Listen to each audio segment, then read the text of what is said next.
listening to The Starting Zone, a podcast about World of Warcraft and the people who play it. And now, here are your hosts.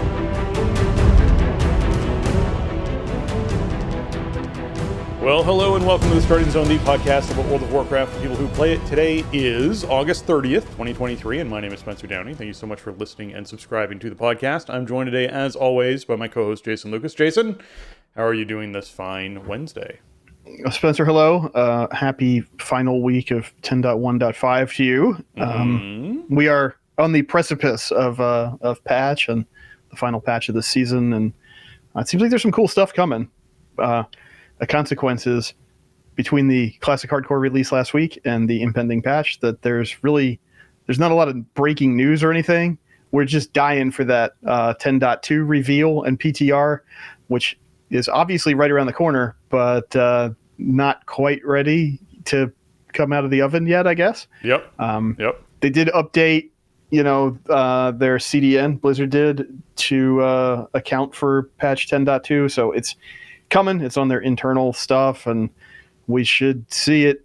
I don't know. Maybe they hold it back until after 10.1.7 is totally out the door, which is probably correct at this point. I mean, we're 6 days away now. What would be the point of muddying the waters? But you never know. I mean, we did have 2 patches on PTR at once earlier in Dragonflight, but anyway. That's a long-winded way of saying, it's kind of a slow news week because we're just in this bizarre holding pattern waiting for all these patches and releases to come out so we can get the next patch up on PTR. Yeah, I fully expect that we'll see probably the release of 10.1.7, and inside of that release post, there'll be like 10.2 PTR coming up soon, and it'll be like that Thursday that it kicks off or whatever it is, right? Like that's kind of what I expect, based off of, previous patterns that we've seen.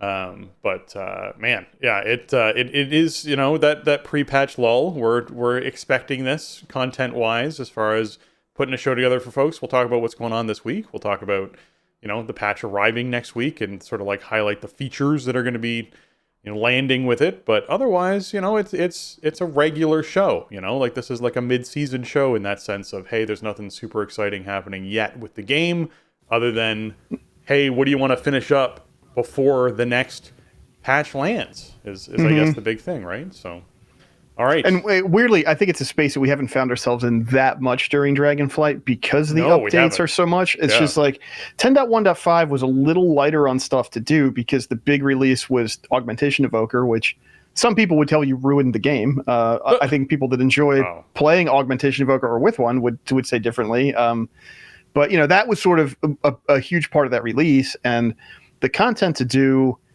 time rifts is just sort of chasing cosmetics, and it's fun to do, but it's not really grindable, and it's not like an aspirational kind of thing to do. So, 10.1.5 sort of had a lighter, like a shorter lifespan in terms of the content itself, I think, and I think 10.1.7 might be a little bit longer because we should be using Dream Surges to level up and gear up, alts and low gear characters and stuff. So I think that'll be cool. And, then obviously we're barreling towards the next huge release for the game. Yeah. I mean, it's going to be a busy week next week. That's for sure, with folks checking out a whole lot of new stuff. So let's cover what's going on last week before we talk about what's going to happen this week and next. What did you get up to in the World of Warcraft thing? You spend some hardcore time out there with the hardcore release? I wanted to. In my heart and in my brain, I intended to. I made my tune. I did not log her in. Was it a rogue? I made a human rogue. All right. On Defias Pillager. She exists, but she has never actually entered the world yet. I just hardcore servers launched in the U.S. Eastern time zone, launched 6 p.m. right that day. We recorded an episode of the show. I had to run out to a dentist appointment. I had to pick up my kids, and then I'm doing stuff with my kids and everything. Thursday's not a WoW night for me. It's not on the schedule. And then when I was done, it's like, okay, well, I guess I'm gonna hang out with my wife and just do other stuff, and maybe I'll play Classic later. I'm kind of a night owl once everybody goes to bed, but then I just kind of didn't. And so I've just been so busy. It's a busy time of year, summer holidays and stuff. Like, there's a lot of stuff going on. a lot of social commitments and whatnot. So I haven't had time, unfortunately. I want to check it out. I feel like there's maybe a benefit to not being in that like day one wave of people checking it out, but also maybe that kind of spoils the magic to some degree, right? Like part of the cool thing about this is like having official support for it and having these servers launch together means you have all of these people trying to do this very specific thing, which is not really, you can't replicate that in any way if it's not a rule in the game, right? People could decide to make a hardcore tune whenever they want to, but no one around them necessarily knows that they're doing that. It doesn't impact the overall gameplay of people in the space, right? So that was like the difference here is everybody's playing by the same rules, and that's kind of cool. But I think I will jump in there at some point. I don't know when, man. I just try to think of like, okay, well, stuff is going to slow down pretty soon here, and then I'll have a chance. But that is not. I can't even lie to myself like that at this point in time. So, yeah. I mean, other than that, like really, I did not play a lot of WoW this week. We also, like I mentioned, I mean, we spoke last on Thursday last week, which was after basically my entire WoW week anyway. I didn't end up playing on Sunday because again, social commitments and stuff. So I played some last night, and what we're trying to do was squeeze in some Mythic Experiments prog because, it's going to be a short week again this week for raiding with the holiday in the U.S. And, we're getting close on that fight to a degree. We got to get over that last hump of having the two bosses out at once, and we just haven't been able to do that. So last night, we went through and we did Heroic Sark. We're really powered up. I mean, we're killing these bosses fast. Even still, we're setting new records almost weekly on like Echo and on Sark, which is weird, but I'm glad. It's cool that the fight is so reclearable on Heroic, just being able to let people swap tunes around or whatever. We didn't get any cool loot. No Crack Titan gems. I don't think we got any beacons even dropping last night, but whatever. It was still worth a shot. And then we spent the rest of the night on Mythic Experiments, and the problem that we're kind of having is Mythic Experiments requires some pretty meticulous play in terms of positioning and dispel timings and stuff like that. And I am rotating multiple people through the roster, like every time we look at this, and that's not really conducive to learning the fight, and that's sort of a consequence of just the overall structure of our team and, sort of our approach and everything, right? Like we don't have strict attendance requirements. I'm not going to punish people for not showing up to raids, everything like that. And that served us well in a lot of ways. But the problem is when you have people that are really pushing for Mythic prog, they don't understand from a leadership perspective that like, it's not the culture, it's just not what the team is. And that in order to really make legitimate Mythic progress, like we'd have to change some things kind of significantly. And I think that's showing up on this fight. Like the three easier fights in Abyss are, I mean, they're harder than their heroic counterparts, certainly. And they definitely require a level of throughput in order to defeat them. But they're not like the most challenging, first few Mythic bosses that we've seen in a raid. They're not by far, I mean, I've been in this cycle of like, well, let's try the first 1, 2, 3, 4 Mythic bosses for many years now. And these bosses are fun. The strats are pretty fun, and I think they're relatively straightforward. They're just more punishing, right? So that's fine. Experiments is a step up, and I don't know. I don't know if we're going to get there. I think we can, but the thing is we just need consistent pulls with a consistent roster, and we haven't really had that. Like last night, we didn't do as well as we had done last Wednesday. And that's a little disappointing. We're doing really good at the top of the fight, but then we're sort of just falling apart once the third boss comes down, and it's sort of the same pattern repeating itself with diminishing returns. So, that was that. I mean, tonight, I guess we'll see what attendance shakes out like. I don't think I have quite enough signups for Mythic, and it's that case of I don't really want to tag anybody in from maybe another team in the ZTH ecosystem or something, like, because you're burning a Mythic ID for literally nothing. We're probably not going to kill the boss tonight, even if we can tag in like 1 or 2 people. So it's kind of a weird etiquette question. We might end up just blasting out the rest of the heroic ID tonight and calling it a week, which I'd be perfectly happy with. I enjoy this raid. I think it's a really fun reclear.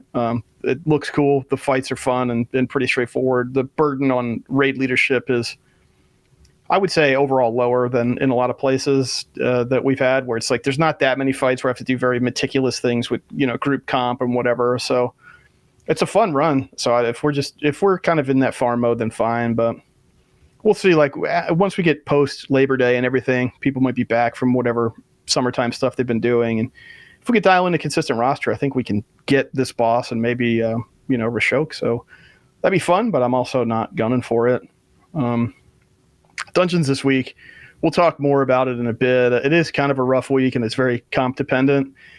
And if you've been listening to the show for the last couple months or like attempting to check out a stream, you'll know I've been having really horrendous problems with my internet service, and last night was one of the worst nights I've had. So tried to step into a dungeon, and I couldn't contribute at the level that I felt comfortable with, and we were having a lot of issues on a 21 tyrannical, and somebody had to step out for time, and so I just called it a night because I literally just like closed Discord and walked away because I was already really kind of frustrated from not at any one, but at the circumstance of like I'm attempting to do this thing I enjoy. Yeah. I'm trying to play this game with my internet friends, and this the service that I pay handsomely for is just letting me down repeatedly. So just kind of a frustrating night of WoW last night for a variety of reasons, but mostly because of tech issues. So it is what it is. But yeah, we'll talk more about the combo this week. But it's to say the least, it's a bit less forgiving than last week was. Yeah. Well, I mean, we talked about how the past 2 weeks have sort of been the easiest tyrannical into fortified weeks we've seen, and probably will see this season given the timelines on things. So I'm hoping it comes around one last time, but that does mean we're quite far out from the next piece of content. So it's like a weird hope to have. I hope I kind of hope so too. I agree with you. It's longer than maybe what we're used to if we have like a third full rotation, but the time of year matters too to a degree. And I think BlizzCon timing is a thing we haven't had to consider in a few years, but I really don't think you want to do a big release right before BlizzCon. I feel like that's counterproductive for the team and for the players and everything like that. It's always weird with BlizzCon expansion years. Like, it's so much fun, but you do end up with that, the new expansion is going to step all over the last patch of the current expansion announcement. Like, that just tends to be what happens. So it's weird how to do that well, I guess, because you want to talk about everything. And so you're going to talk about, the upcoming World of Warcraft patch, the final one of the big culmination of this expansion. But then you also want to talk about what's next. And so how do you do that without stepping on the current thing, right? It's a tricky thing. But they suffer with it every week. So, every year, or every other year, I guess, is when expansions come out. Right. I mean, they've had a reprieve from it because they've been running BlizzCons. But yeah, this is the first. So, they got a couple years off, but now it is a concern for sure. Yeah. Because also, like, there's the expectation, right? If they're going to announce the expansion, they want to have a demo stood up on the show floor, right? Somebody's got to build that. It's not a version of the game that's ever going to actually exist like that, but it needs to exist for a weekend so that attendees can play it. And sometimes they do a thing where you can like play a version of it from home. Usually it's like a classic thing, but if there's like Cataclysm Classic or something, right, then that'll be a thing they have to stand up for virtual ticket users or whatever. I remember it's just a lot of strain on the team. Yeah, I remember us going out to PAX East Boston and playing the Islands demo that was there, right? That was back in 2018. Yeah. Like it was one of those experiences where you're like, hey, you know what? Someone actually had to build this, put it together, put it on a test machine, have the, you can only play for this period of time or till you hit this threshold content end of the demo sequence. So someone has to build the demo. It's a lot of work. You got to set up the show floor. You got to, get all your developers press trained because they all have to be willing to actually speak with players on a regular basis if people bump into them. And you can't really be like a developer who bumps into someone on the floor who recognizes them and goes, I'm sorry, I'm not allowed to talk to you because I haven't been press approved. Like, that's not a thing, right? Like, right. Or sorry, I can't talk about that at all because I'm not press approved. Like, you have to get the press training. You have to make sure all that happens so that, if someone wants to talk about the current game and not what's coming up next, you can do that without being concerned you might say something that's going to cost you your job. Like, it's a tricky system to get everything going. So yeah, BlizzCon's a lot of work. A lot goes into it, and I mean, we're seeing that on our end in the sense that we still haven't heard anything about what's going on with press stuff for attendees, press and media. So we don't know what's happening with that yet. So hopefully we figure that out soon too, because I gotta book a flight and things if that's happening. So a lot of little things need to come together. Right. It's always that last minute. Yeah, that's what I'm saying. There is so much that goes into that show from the WoW team, not just from the company or I don't know, a production company or something. They do it themselves, and they need to have stuff to show. And I think it's reasonable to assume that 10.2 in season 3 is not the end of Dragonflight.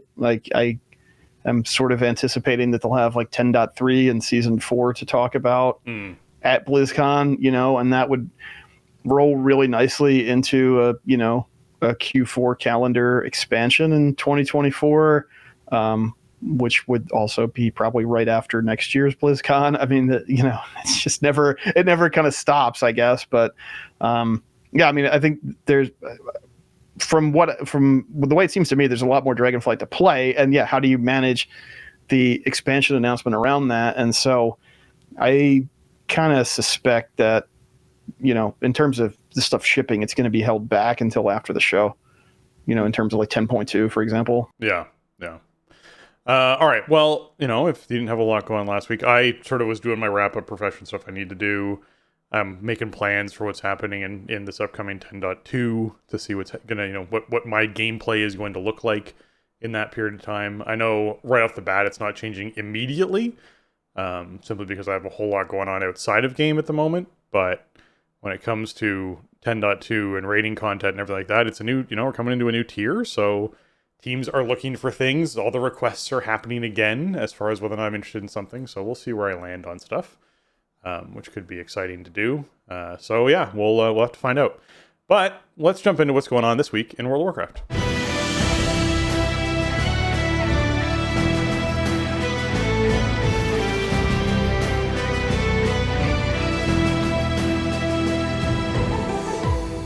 Alright, this week is the Dragonflight Dungeon event, meaning the Sign of the Warrior buff is up, where the final boss of each dungeon, or each Dragonflight dungeon, awards an extra item when defeated.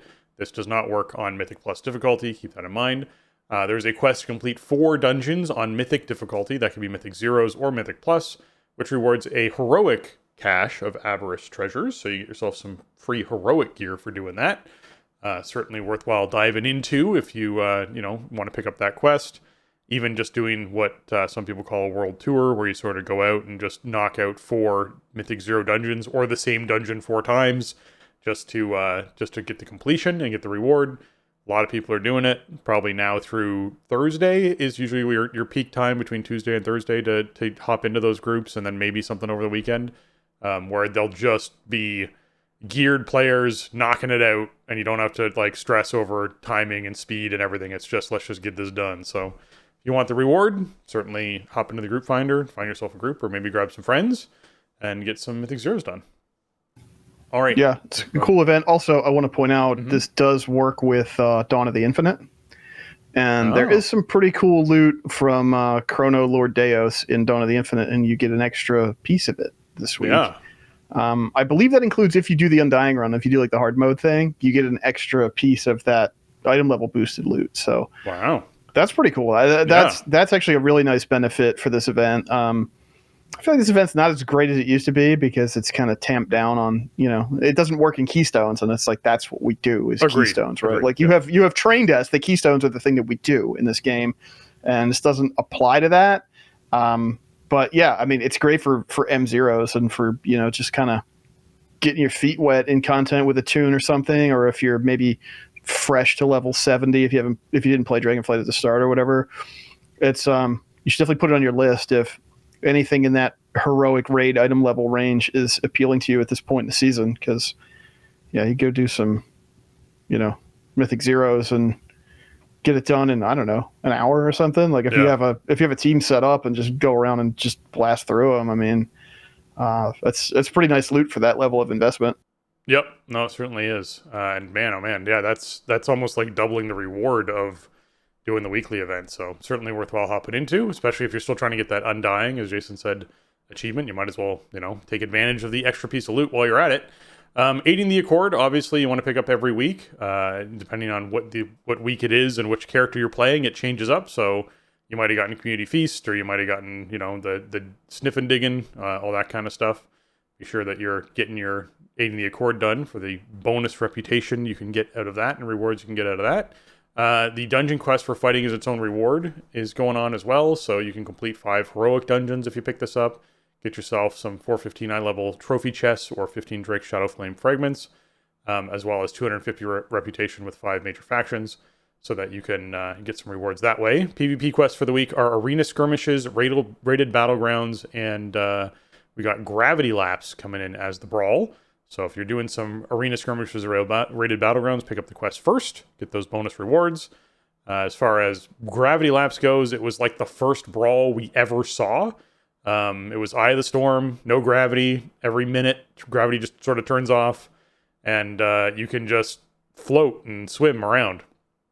And people will try and time out that, like, as that minute hits, they knock you backwards, so you go soaring through the air because gravity turns off, and just fly away is entirely a possibility. Or they knock you back into a position where you're not paying attention to your feet. When gravity turns back on, you just plunge to your death, which is another possibility. So a lot of really, fancy, tricky stuff people can do too around towers. Like gravity turns off and you can get up a side you normally can't get up, and then start capping the flag.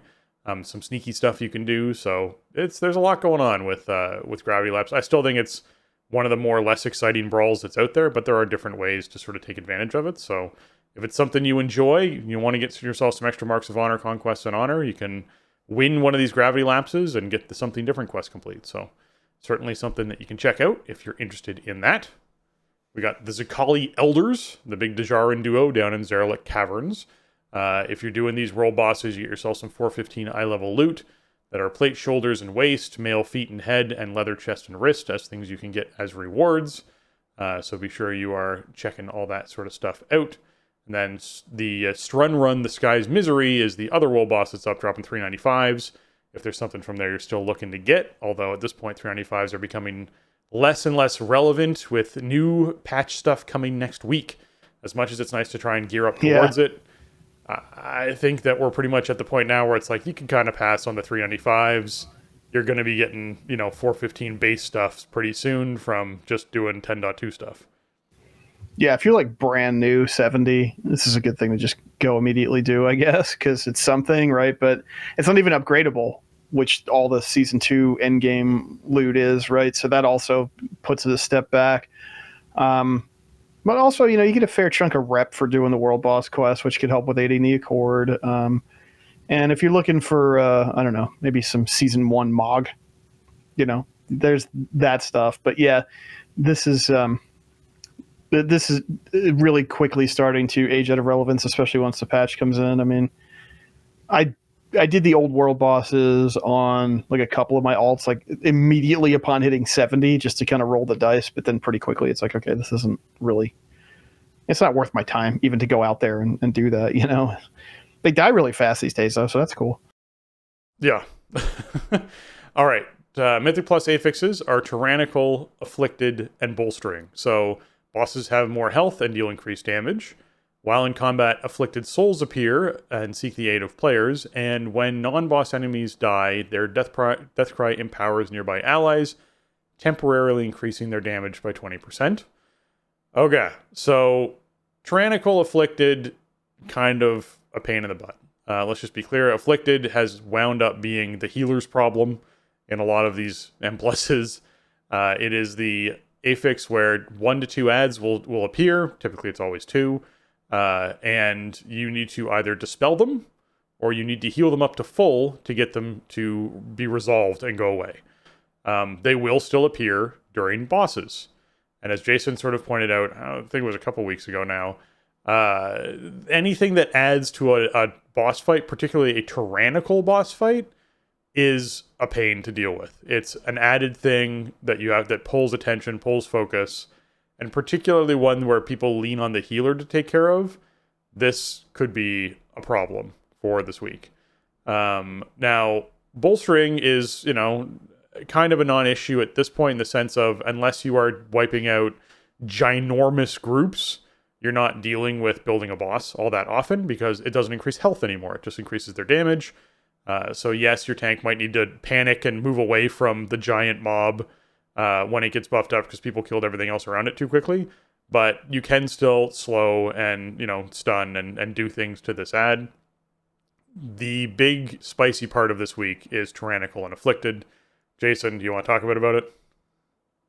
Yeah, you summed it up pretty well. I didn't really notice bolstering in what briefly I was doing last night because without Fortified, the enemies aren't doing that much damage anyway. And, they've been good over the years about making these on-death effects not occur from little mobs that don't have a lot of health, like non-elites and stuff. You need to keep it in consideration. If you do have like a big pack of mobs and you're killing something early, then everything's going to be doing a lot more damage. Or if one thing's alive a lot longer than everything else, it's going to end up having a big damage buff. But it really just is kind of a throw-in. It's there, whatever. Afflicted is the big problem this week, and partially because it's comp dependent, right? I'm a warrior, so I just can't even help my group with Afflicted at all, which means I probably better be running my own group. If I'm trying to plug into a group, I don't know if anybody's going to take a flyer on the class that can't deal with this week's affix. It's just, that sucks that it works that way, It is technically a healer problem, but it's really great if other players can help with it because the healer probably needs to heal or do some other kind of mechanic, especially on a Tyrannical week. You will get these on bosses. You'll get it on, second boss of Underrot while Kragmaw's running around in circles during Tantrum and everybody's got to scramble and run over the bloodworms and the healer's got to keep everybody alive while they're taking the pulsing AoE damage. And then an Afflicted comes out, and then you got to burn GCDs and mana to dispel them or whatever. Having like a Paladin or something is great for that. Obviously a lot of classes can help deal with that, but it sucks when you have classes that can't. It's, then again, you have something like Resto Shaman, right? Which is not like super in vogue this season, but it's great for this week because, Afflicted's out, let's drop a Poison Cleanse Totem. They both go away, it's tough. Afflicted's a very comp dependent affix for sure. And, Tyrannical does kind of put that brick wall in front of you at a certain point as you're going up. You are just going to hit a spot where like your group probably can't kill this boss. So Afflicted's going to make that trickier this week, trickier than it already is. So yeah, it's kind of tough. I think like the new affixes that came in this season, they're not, they're not terrible, but they're not really great either. Like Entangling is okay because it's just kind of whatever. It's pretty easy to move out of most of the time, and there's ways to cheese it with snare breakers anyway. So that's pretty good. And Afflicted is so ridiculously comp dependent, and then whatever the other one is, it needs CCs. Like I can't remember what it's called off the top of my head as we're talking, but that one is a little bit better because at least everybody can do something to it. You probably have a stun or something, an interrupt somewhere in your kit if you're doing a dungeon. You should if you can. Otherwise, you're probably not having too much success in the dungeon anyway, right? But these things that just pop up extra elements into the battlefield with like nameplates that you have to interact with. It's very disruptive. And I think in some cases that matters more than others, but yeah, this week, like if you have any way to if you're not a healer and you're trying to run keys and you have some way to take the burden off the healer to get rid of Afflicteds, like do it. Whatever uptime that you're missing from running over 8 yards and, to get in range and popping a cleanse on an Afflicted will save your group a lot more than finishing up that rotation, Yeah. The feeling for a healer is even better than when DPS actually turns and bops, the orbs that spawn, right? Like that's... There's so many different opportunities that DPS can reach out with different affixes and help healers. And when it's something that the healer is, oh no, this person's going to die. Oh no, that person's going to die. Oh no, the whole group's dying. And at the same time, you're like, oh, but I need to dispel that thing over there. And I need to heal that other one because I only have one dispel. Who do I let die? Right? Because you got to deal with the affix. Because if you don't deal with the affix, then you run into a situation where the whole group dies. guys. So, at some point, if you're, I don't know, a rogue, for example, you might just find yourself dying over and over again this week in a group because the healer's just making triage calls and you're the one that they chose. I don't know. Just putting it out there. Yeah. That could be what situation. It definitely can be. And that's why, it takes a team effort, I think. And I really just wish they'd figure out an elegant way to let every class have a reasonable way to counterplay every affix. I know that they want classes to have niches, and I respect that. I think that's a good design philosophy. Just the social dynamics of the game don't really work that way in practice. It's not really a problem for me. I will get people to do dungeons with me this week, and we may not have the best time we could possibly have, but I won't be shunned from being able to participate in an activity because I can't do the affix this week, right? And I think that's just kind of a problem. Maybe just make it so there's only ever one afflicted. Do we really need two of them sometimes? Or most of the time, and sometimes there's one, just make it be one and then reduce that burden. You still have to pay attention to it. You can't ignore it, right? It doesn't really matter if one or two of them goes off. If one of them goes off, you're probably screwed. So I think it's punishing enough to just do that. But I don't know. It's going to be a little gnarly out there this week, I think. But yeah, just make sure go in prepared, set up your build so that you're ready to participate with afflicted if you can. Yeah, exactly. All right. Good news, everyone. The Kalimdor Cup has been extended through this coming Monday, September 4th. I am super thrilled that they did because it's a great event that a lot of people are enjoying, and not everyone has had time to go to all of the zones and do all of the races and all of the directions and challenges that you can do. So, hey, if you're still someone out there trying to get your Drake Watcher manuscripts or the transmog or the achievement for this, then, you got extra time. It's still around. You can do it this week through next Monday, and you have that whole extra chunk of time to finish things up and participate and have some fun with it. This is great. This is a great change. Thank you. Please. This is wonderful. Yeah. The only thing it makes me think of is why shut it off at all? What's the benefit of shutting it off? It's just, I don't know. Is the service hinging on this thing going away? If so, then it has to be shut off. But I'm super glad they extended it. I think it's really fun, and I encourage you to check it out if you haven't. Even if you're not super into dragon riding racing, which I'm not, but I went and did all this anyway because I just got I got sort of sucked into it once I was back in Kalimdor, and all the old zones and some of the way the races are laid out are really cool. You race around these really, sort of iconic parts of these zones, and I really had a blast with it. And there's a bunch of stuff to collect, and they made it so you can do it starting at level 30. So you can easily get a whole bunch of alts lined up, even if you're not going to get sweaty and try to get all golds, right? You could still get a ton of badges just from doing silvers and stuff and doing the quest. Yep. And then you can get all the different transmog pieces and the Drake customizations and all that. And you don't have to have, even Dragonflight level characters to do it. You could do it at 30. So it's a great thing to do, especially while we're waiting for patch. And, there's sort of not some of the other stuff in game is lower stakes because of the stuff coming in with patch, like the Dream Surge gear. It's a great opportunity to spend some time on it this week. And I had a blast with it. It was really fun. Had I known it was going to run through September 4th, maybe I wouldn't have done it all in 2 days flat. But I have no regrets. I'm glad I did it all. I had a good time with it. And check it out if you haven't. Yeah. Secrets of Azeroth we highlighted on last week's show, which is basically that there's going to be clues unleashed every day or I can't remember what it is, every day, every week. Something like it's every day, I think. Every day, I think, yeah. The 13th or something. It's 2 weeks worth of, breadcrumbs and these mysterious quest kind of pieces and stuff. For some cool transmog and whatnot that you can earn is kicking off tomorrow. It's kicking off on Thursday, August 31st. So if you're someone who's been chomping at the bit for some regular content injection, this is going to be a daily thing that you can participate in, get your clue, figure it out. I'm sure the Discords will be going crazy with solves for all this stuff, and Wowhead will have a big tracker up for it and all the sorts of stuff going on. So if you want to be involved in the Secrets of Azeroth, you certainly can. So be sure you check that out. And then the big heads up and warning, FYI, we're coming to the end of the month. The September trading post is going away.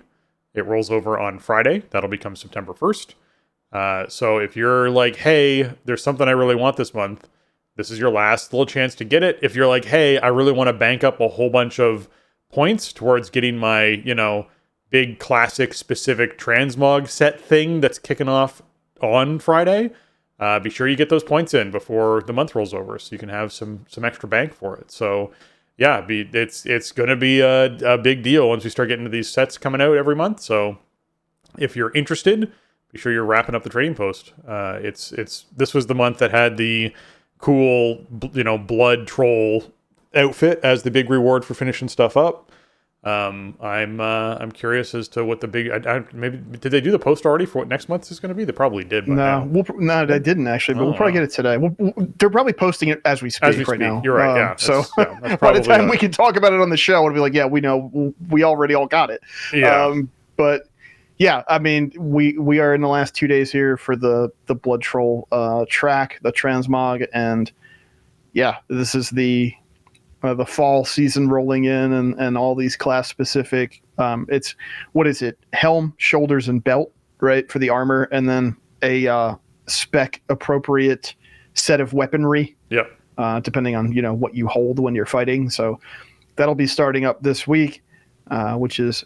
I mean, we talked about this at length a few weeks ago, but yeah, just keep that in mind. If you haven't maxed out your trading post for August, you better get on that, because chances are good you're going to want at least something that's going to be on offer from these, class specific and spec specific items coming in over the next few months. So get all the tender you can earn if you're not maxed out yet.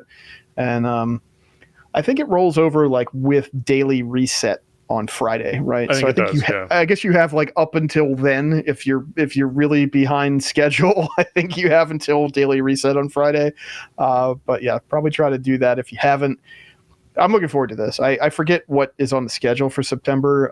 I'll let myself be surprised at this point, but I know they put it all out, but there were so many cool looking combos. Well, I mean, we saw the armor sets. There's other stuff that's going to be in there. It's not just going to be an armor set sitting in there, right? Like, so I expect the trading post to still have cool things that are going to make people want to freeze things and carry things over for sure.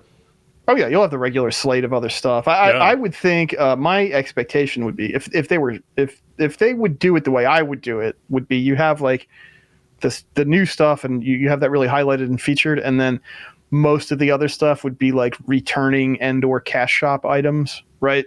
So that if people missed out on something they really liked, then they have a second shot at it from the first whatever 9 months or whatever we're into of trading post. And or maybe somebody has been eyeing something in the cash shop but they don't want to pay for it, then they can choose that if they're not crazy about the class stuff. Like that would be cool. I think it would be less cool to be like, okay, here everyone, here's these really unique and super cool and specific items.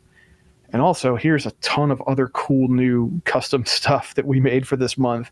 Good luck choosing whatever you like the most, right? Like, I feel like that's too much burden on us, because a lot of people have stuck with WoW over the years because of the collection elements and stuff, and people want to collect all the cool stuff. So I think the way to go would be drop these awesome new class-specific items in, and then fill out the rest of the post for the month with stuff that we've seen before or can get through other means. Like I think that would just feel more fair to players. It's like, okay, you get to decide where your focus is, not like, hey, what do you want to miss out on, right? Which is, I think it might kind of feel like if there's a lot of cool new stuff besides these other items. It's the issue of too plentiful the amount of fun things to do and gain. Right? It's such a weird issue to have of like, there's just too much fun stuff. Stop it. Right. And the problem with post is with the trading post is like, well, you only get X amount of tender. That's it. That's all you're getting. It does seem like, they do that week in WoW post now, like on Mondays or whenever. And this week's did mention a thing that looked like there was going to be a new transmog set bundle on the shop coming out this week. And I'll bet you that's going to include Trader's Tender. And so just buckle up for that whole discussion. Yeah, I would not be surprised if we saw a bundle for probably the cost of a set. I would imagine is what we'll probably see a bundle for. It'll be like $500. Yeah. It'll be like $25 or $35 for an entire amount of tender that would just buy you a set or something like that. I would not be surprised. It'll probably be like the transmog set and then 500 bonus tender. That's my thought. I mean, we'll see. Yeah, we'll see what it ends up being. Again, this is probably going to be announced within a few hours of us recording this, or maybe tomorrow or something. So I'm sure that by next week, this discussion will be hilarious. Yes, but we do have a huge new trading post inbound, and we know that they have, well, we don't know, but from what they are telling us, it seems like they're going to be announcing a new Cash Shop transmog set this week. So yeah, I'm just kind of putting 2 and 2 together here. Yeah, I don't disagree with you at all. All right, hot fixes. Oh, actually, no, before we jump into hot fixes, we're talking about the end of the month, which means we're coming up on the beginning of the month. And something that happens at the beginning of every month is Darkmoon Faire is going to be kicking off. So that's September 3rd. That's going to be this coming Sunday. So if you're someone who's like, ooh, I am excited about, getting my dance toy because I did my dance achievements, or getting the dirigible done because I got enough tokens, or wanting to go see a band and get some extra experience and reputation for being out in the world, by all means, check out Darkmoon Faire. It's going to be happening September 3rd until 9th. So if you're someone who's wanting to hop in on that, get in there and do it for sure. Don't forget your profession, skill, and knowledge. I mean, you probably don't need skill anymore, but you might need knowledge. Yeah. I no longer need profession knowledge on my main. Oh yeah. I have maxed out blacksmithing as of last week. I got to shut off my checklist week aura. That felt really nice. Because I've been looking at that for months, just making sure I get my knowledge maxed out every week. Blacksmithing was rough, man, because there's a lot of patterns. You can make every single piece of armor and like every imaginable kind of like weapon that would be made out of metal, right? So it took a long time. I mean, I was pretty diligent about it, and it took from November up until August, basically. I may have missed a few points here and there, and I didn't really like grind knowledge shards, but Darkmoon Faire is a huge bonus. I think it's an extra like 3 points of crafting knowledge, per event. So don't miss out on that for sure. The quests are pretty straightforward out there. It won't take you very long. But if, professions have paid off for me immensely in this expansion so far, in terms of being able to make really powerful gear for my own tune without too much hassle, in terms of being able to power up my teammates by making gear for them, and being able to make coin off of crafting orders. So, just get out there, next week, starting Sunday at some point, and get your knowledge for the month if you still need points in any part of your spec. Yeah. As far as hotfixes go for the week, inside Aberrus, Echo of Neltharion, they fixed an issue where Volcanic Heart could target players with corruption. I'm sure a lot of people are happy to see that go away. Yeah, well, this was a really stupid overlap. I can't really think of seeing this happen. It might happen if you have like some people dead or whatever, but Volcanic Heart is the 15-yard circle that goes out around people, and it goes out on like 3 targets at once. And corruption is the thing that people have where they need to kill the faceless ad to pop its bubble so that everyone can attack it. Yep. So if that goes out on somebody who then needs to reposition out of the way, then the whole thing starts falling apart. You're going to do way less damage than you should to the faceless dudes, and then you can't progress the fight. So this is a nice fix here. Yeah, if you're a melee DPS in particular, I can see needing to run up to the ad to damage it, but also needing to run away from everything to draw it. It's bad news. So glad that got fixed. In Time Rifts, Lich King's Remorseless Winter was targeting melee players too often. I'm sure melee players will now rejoice, because that must have sucked. I didn't experience it as someone who does not play melee. Still far and away the worst Time Rift boss. Like, even after these massive nerfs, it just it feels so bad compared to the other ones. It's like it's cool to revisit the idea of the Lich King fight and Defile and all that, but compared to the other ones, it just feels awful. All right. Well, as far as PTR goes, the ping system got itself some even more things added. They added a new cursor for when the ping wheel is active, so it's really clear that your ping wheel is active. The ping wheel opens quicker, which is always nice to have that animation work faster. And the options, the ping system, for the first time will pop open the tutorial. So if you actually open the ping system for the first time, you're going to get a little tutorial as to how it works. So they added that in as well. So PTR coming along. I mean, just little final touches here, obviously, before we see the launch. But glad to see some more adjustments to UI that makes things more enjoyable for everyone else. Yeah, just some UI polish here for this new system coming in, which I think seems good. It seems like a good idea to have that, have the tutorial built into it and everything. I think this could be a really useful feature, especially for like raid leading and stuff. So looking forward to checking it out and playing with it and seeing how I can incorporate it. And yeah, I mean, they've dressed it up a lot over the course of this PTR. They've been adding functionality and fixing bugs and stuff, and in like every published update, I think. So. Yeah. But that was it for last week's build, so obviously everything is pretty much dialed in. I mean, I believe the build on PTR is a release candidate at this point, so if you want to see like what the patch is going to be like on Tuesday, then you can play PTR right now. Yeah. All right, Fury of the Incarnate arrives September 5th, so things that you should be paying attention to. You also want to mark your calendars for the beginning September 12th. To follow Velen's prophecy to reveal a new future for some of the Draenei people. So it's like not just the 5th, there's also the 12th. The week after this launches, we're going to get another hit of content and a sort of quest thread for you to follow. Right, Jason?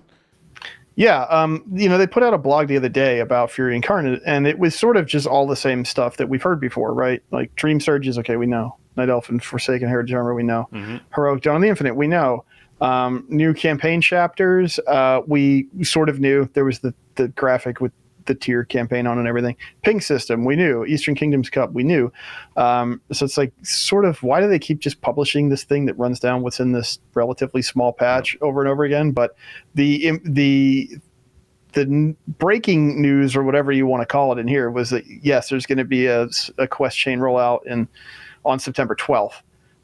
So the week of that reset, I guess, in your region, there'll be a new quest line that involves Prophet Velen, and I assume this is going to unlock the Sargerai customizations for Draenei, like the red skin with the green kind of fell highlights. Nice. So, because that was like data mined, but it hasn't really been discussed anywhere officially from what I can remember. So this is my expectation is that that'll be the result of this question, which is really cool. So that's they're kind of sorry if I'm ruining the surprise or whatever, but this is what I'm expecting is going to happen.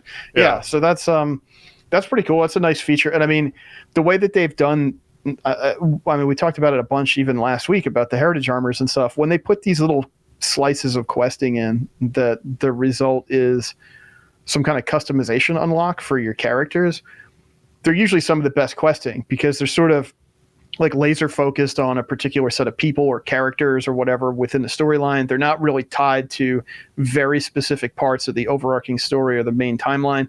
So they kind of exist in this own little bubble that I think they've done great with that kind of questing. So now the problem is I don't have a max level Draenei, so if you have to be max level for this, then I don't know. I think I must have a level 60 Draenei kicking around. Yeah, you must have level 60. Because I think I leveled up everything by the end of Shadowlands, at least on Alliance side. And you probably did the allied race stuff for Lightforged, right? Like, yeah, but this is probably. I think this is not Lightforged. I think this is just standard Burning Crusade Draenei. Is it what this is? What it has to be? You think it has to be a standard Burning Crusade? It can't be a Lightforged? Maybe. Yeah, I don't think it's going to be a Lightforged customization. But I guess the question is, do you have to do the questing on a Draenei, or do you just do the questing and then you unlock it and then you can use it on a Draenei? Because sometimes, sometimes they do that where it's like, okay, well, you can play this on anything, but then you only get the benefit if you play this specific type of character. So, I don't know. We may not know until September 12th on that one, but that was a cool little inclusion here. I like how they've kind of slipped in these little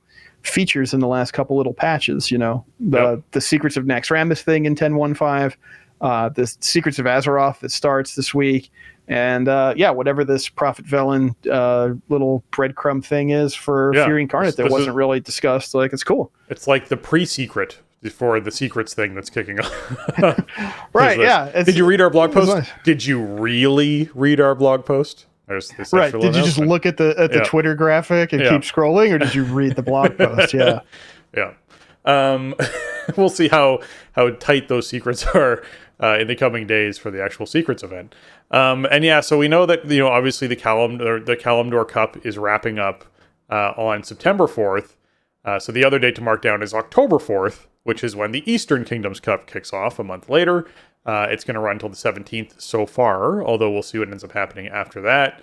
So if you're someone who's, hankering for some more dragon riding back in the old worlds, you're going to get some more Eastern Kingdom stuff coming a month after the Kalimdor Cup stuff wraps up. So start practicing now with flying your dragons near little twigs inside of cities and areas so that you can try and, get, or maybe even walk a path. Like go out down a Stranglethorn and like walk around and try and figure out where this course could be laid out. Maybe plan some things ahead of time, get your racing skills ready. Because it's coming up October 4th. So be sure you're checking that out. And it's going to be a whole new set of transformations, I imagine, along with this. So it's going to be fun, man. I'm looking forward to it. I want a Stormwind race. I want an Ironforge race that goes through Ironforge through like those like upper little like openings that go into the center forge. I'm sure there's going to be stuff where you're diving down in the trade district and then going up into one of those. Yeah. Like, I'm sure, right? Like put a tree inside one of them too. Why not? Yeah. I mean, there's a lot of great, obviously like the old school zones, man, I don't think vanilla was the pinnacle of playing WoW. But you cannot top the old school zones in terms of that. That connection as a player. Like if you played back then, yeah, exactly. Yeah. Like it's the main character, and it always will be. And everything to me, everything stems from that. And Kalimdor is kind of my jam as a night elf main from back in 2004. But obviously, there's a lot of really iconic stuff in Eastern Kingdoms, and a lot of cool opportunities to set up races. Just think of like Blackrock Mountain. I know. Just like whatever they're going to do for that of the mountain, like the inside of the mountain. You're going to start outside, go inside the mountain. It's going to be a whole course inside of the mountain. Like, oh my god. Yeah. Hopefully there's two separate courses because with the daycare there's like little races for each of the whelplings. Yeah. And all the whelplings have different abilities. And the Black Dragonflight whelpling, her race is out in Burning Steppes, and you have to like fly through the doors, and it's horrible because. The Black Dragonflight is like really fast but doesn't maneuver, and so you got to try to wiggle in between those doors. So hopefully nothing like that where prestige is on the line, like an achievement.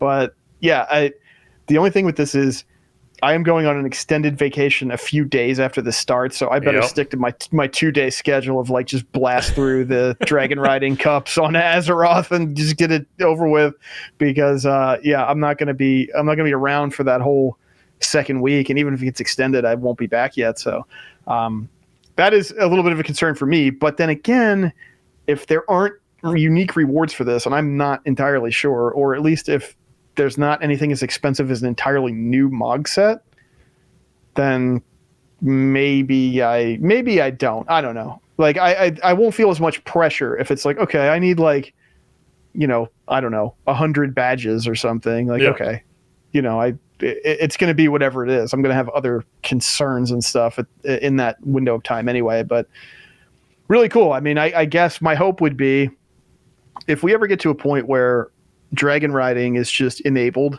in Eastern Kingdoms and Kalimdor, leave these races, just have them be there. Yeah, they should just be a feature that people can do. It's fun. It's a cool addition, and if it doesn't break anything, then why not just leave them there and let people work on their achievements and stuff on their own schedule? Totally agree. It's something where I'm surprised they're going away. I'm surprised they aren't just starting and then just staying. It doesn't make a lot of sense to me, but I don't know. Maybe there's a plan for it down the line. Maybe they wanted to release them for a bit, then change them and bring them back. I don't know. But I don't get why they are only a limited time thing that they're doing for now. And then obviously I imagine their end goal somewhere down the line is to have dragon riding, or at least that style of flying, just be available wherever you're actually able to, fly around on a mount. It can just be a choice. I have images of being able to do the dragon riding mechanics on the witch's broom from the Halloween event, because that would be hilarious and fun to be able to, sort of nudge your broom on to go faster and faster to zip around on this thing that can't get caught on anything because it's like smaller than your character. that you're zipping around on. So yeah, that would be top tier for trying to gold those races. I know, man, right? You never hit any terrain at all. Yeah, exactly. So there you go. That's what we need to do. Yeah, just get the witch's broom going. So yeah, I'm excited for it. I love Eastern Kingdoms. I always have. I mean, I was a human main back in the day, so that's where I grew up and was able to experience. As pretty as it was over in Kalimdor, I very much was an Eastern Kingdoms guy. Once the game launched in beta and stuff, I did the Night Elf thing for a bit, which I loved. But when the game launched, I did human. So yeah, it's an area that I've always loved, especially the Ironforge area with the snow. As a Canadian, I can relate. So it just felt like home. It's the world outside your window. Exactly, all the time. So yeah, it's something that I look forward to with this kind of stuff. And yes, as Jason mentioned, he is going to be going away for a few weeks in October. We have plans around how that's going to work for episodes to make sure you're still getting your weekly stuff every week. So don't worry about that. We'll still have shows happening. So we will make sure that you can still, have an episode or two, even if I have to make Jason make notes while he's away. I'm just kidding. I wouldn't make Jason make notes on his vacation. Because I'd make him in advance and then I would leave. That's right. Sure. I mean, you could do that if you wanted to do that. That'd be great, actually. So yeah. Anyways, he hasn't had an actual true vacation really since he had kids. So this is a big deal. This is the first major trip. So we're yes, it's the first time. We've been doing the show weekly for 6 years or something. Yep. 7 years. Yep. 7 years. Yep. And yeah, it's the first time where like I've had a scheduling thing where it's like I literally cannot be in front of a microphone for 90 minutes this week. Like, I mean, even when we were like moving a couple years ago, moving states, and like I was in a spare bedroom at my in-laws' house, propped up in the corner, like we still recorded every week. But yeah, we will have some pre-records and stuff, hopefully, and other stuff, so that the schedule stays consistent. But yeah, it will be the first time that I won't be like recording on the mic, on a weekly basis. I don't know, since maybe like a BlizzCon or something, where maybe we had to do a pre-record and then we like had some show. Even at that, like we'd usually record when we got back. So we got an episode. We'd always have an episode, but sometimes maybe we wouldn't record new stuff like right after we got back. But I don't know. It's somewhat unprecedented, and hopefully we'll be more precedented from now on, because it is like a good thing to do in your life is to like take a vacation and stuff. So you never know. But I mean, part of the reason that we can do all of that stuff and keep the show consistent and everything is because of who? Our patrons. Yeah, no, our patrons 100% and our listeners in general make it all possible. But if you're someone who wants to support the show, you can certainly hop onto our Patreon at patreon.com/thestartingzone and support the show. I'd like to take a moment to thank our patrons for everything that they contribute to the show and help us create the content that we do. I'm going to give a shout out to Alianas, Arajian, Butter, Celian, Kapawi, Max, Shorel, and Vespin. Thank you so much for everything that you give, as well as all of our patrons give towards our show. And a huge thanks to our newest patron, James. James, welcome. Look forward to getting to know you over in the Discord, startingzone.com/Discord, if you haven't hopped in there yet. We always are glad to meet new people, see new people come in to support the show, have returning people support the show, hear from the people who support the show. So thank you again to all of our patrons. Absolutely. Thank you, James, for hopping in and supporting the show. And thank you, all of you, patrons past and present, for all the support over the years. And we really do appreciate it. The vibes around the show have been really great throughout really the whole course of this expansion. I mean, I think we've had some great conversations with listeners via the Discord and just from the feedback on the show or whatever, wherever we get it. It's been a weird few years covering the game, but Dragonflight has really, I think Dragonflight has really hit a lot of important notes for people that are still invested in WoW.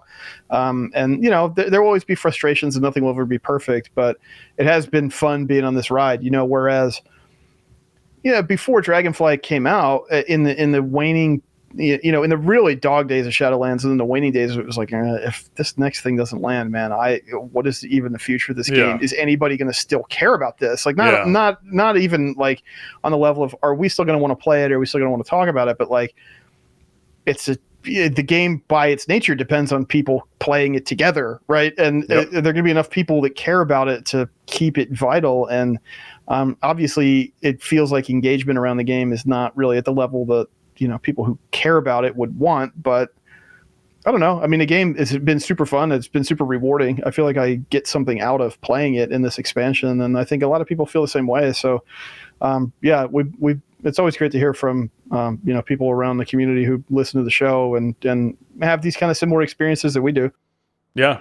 I mean, we started the show because there wasn't one out there that we thought met the need that we wanted to hear in a show. So, that's why we made the show what it is, right? It was why when Mick was handing over the reins, we had a plan of what we wanted to produce every week. And we're so glad that so many have come along for the ride and wanted to be involved, and, more episodes to come and more exciting things as we close in on episode 600. And it's been a heck of a ride so far, and we're looking forward to, more roads to travel with it. All right, folks, if you've enjoyed this episode, another way to support the show is going over to your iTunes or Apple Podcasts and leave us a 5-star review. They really help out our show, and frankly, we love hearing reviews written by our listeners. This one comes in from Adam T. Jones, entitled Love the Show.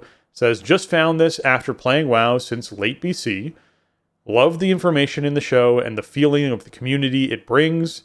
Keep up the great work, guys. Well, thank you very much, Adam. We will certainly keep up the great work. And I'm so glad that you're hopping into the community and feeling like it really sort of brings the positive vibes when it comes to World of Warcraft, is what we sort of aim for most of the time.